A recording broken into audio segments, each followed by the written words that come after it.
Hey, what's up guys? Welcome back to the channel, and in today's video I'm going to be going over access modifiers in C#. So if you've ever coded in languages like Java or C++, access modifiers are those public and private keywords that basically control who can use your code, whether that be a user of your application library or even other people working on the same project. And it basically exposes different members and types within your code to different areas of the code.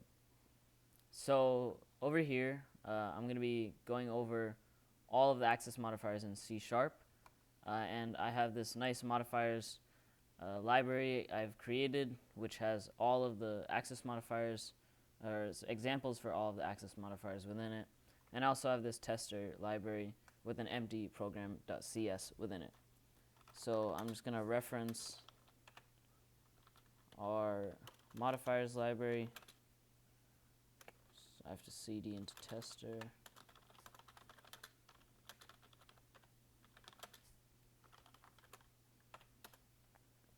And once that reference is added, we're going to take a look at the public modifier. So the public is the most permissive of all the modifiers, and it allows any code from any assembly to access that code. So right here, I have two things with the public keyword. First is a class, public demo, and I have a property within this class, public static int property. Now this is going to do two things. The first thing is it's going to allow users, so let's say whoever's writing this tester program and it's using my modifiers library, it's going to allow them to actually access that class, public demo. So that's the first thing. You can see my IntelliSense showed that class exists, and that's because it's declared as public, so it's going to appear and it's going to compile. So the next thing it allows me to do is, because of this public modifier on the property, it's going to also allow me to access that property. So if I wrap this in a console write line, we're going to see that this does indeed print out the value of the property, which is 22. And once it compiles, we'll see that. Never mind, it was not 22, it was 12. But it does indeed print out the value of the property, and it allows me to access it. Now, if I had changed this class to private, I'm actually not going to be able to access this class. You can see there's already an error my IntelliSense is giving me, and it says elements defined in the namespace. Sorry, that is a wrong error. If I remove the public modifier, this code is no longer public. And you'll see the same errors here. And it says public demo is inaccessible due to its protection level. So the reason that's showing up is because the protection level, aka the access modifier on this class, is implicitly private, so it's not public to the other tester assembly that's trying to access it. Therefore, I'm not able to access it. So just for the sake of the demo, I'm going to keep all of the classes I declare in modifiers public for now, and then the properties, the access modifier of the property will change. So now we're going to move on to the next one. You could probably guess it, is private. And private properties, you guessed it, cannot be accessed by any other code than the code that declares them. So if I go ahead, I can access the private demo class because the class itself is public, but I can't access the property. So you can already see the error, but I'm just going to run again, and the similar error shows up, which is that it doesn't contain definition for property. And this is because this thing right here is not public. Now when I make it public, the error goes away. But I'm going to show you where you can use this. And where you can use this is in methods of this class. So I'm going to create a small method right here, which is a public method. So it's going to be able to, you can call it from outside of the class. And then all this is going to do is going to console.writeLine our property. And now you can see this compiles because this property is private, but this method is declared within the same class, so it's able and it's allowed to access that property.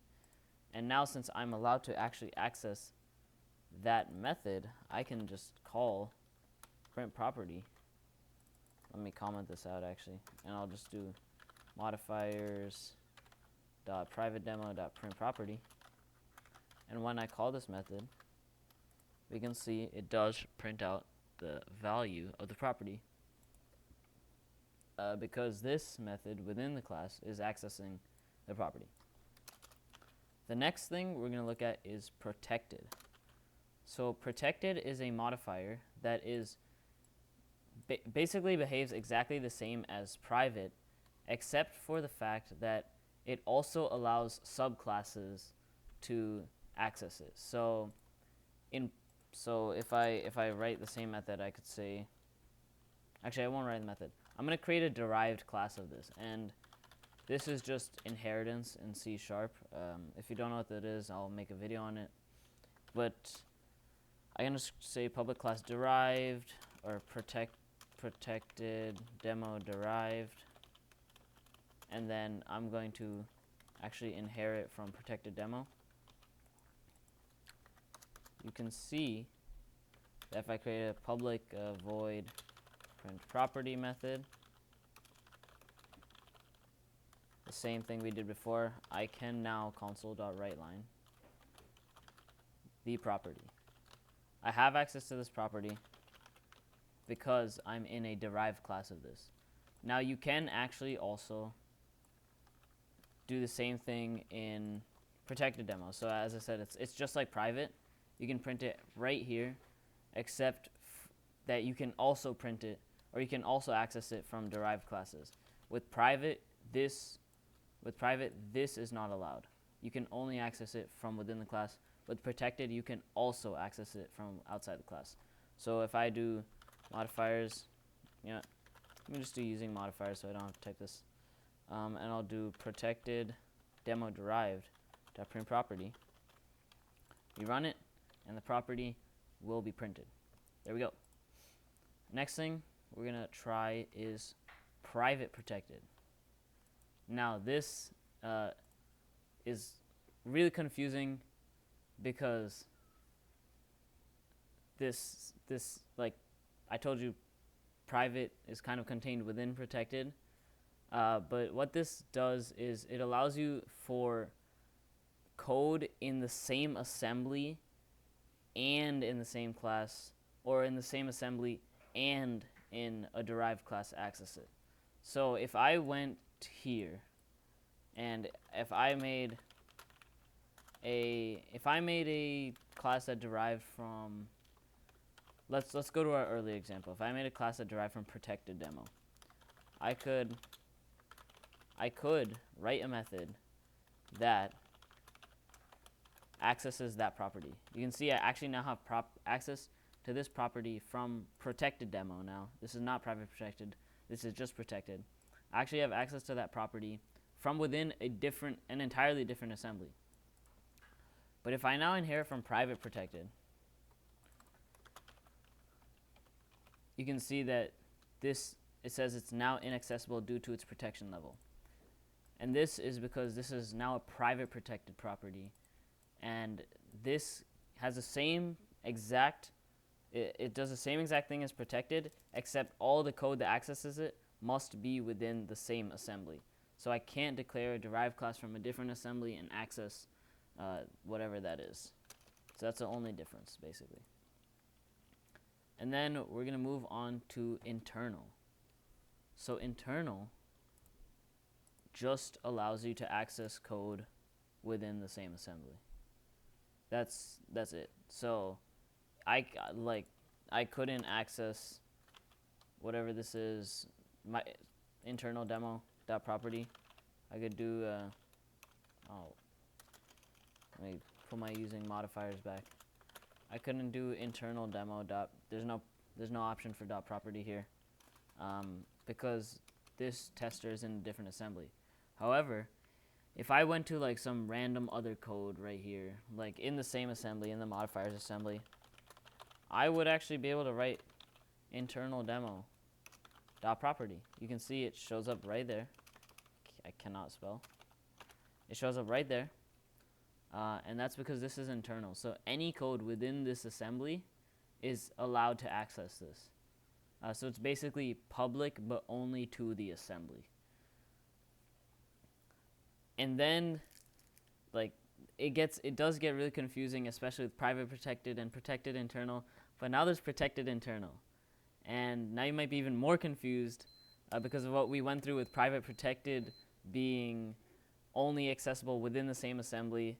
And now we have protected, which is derived access, but also internal, which is assembly-wide access. But what a protected internal does is it allows code in the same assembly or any other code in any other assembly in a derived class to access it. So if I went anywhere and did protected internal demo, like I could replace this here. Dot property, it's allowed to access that.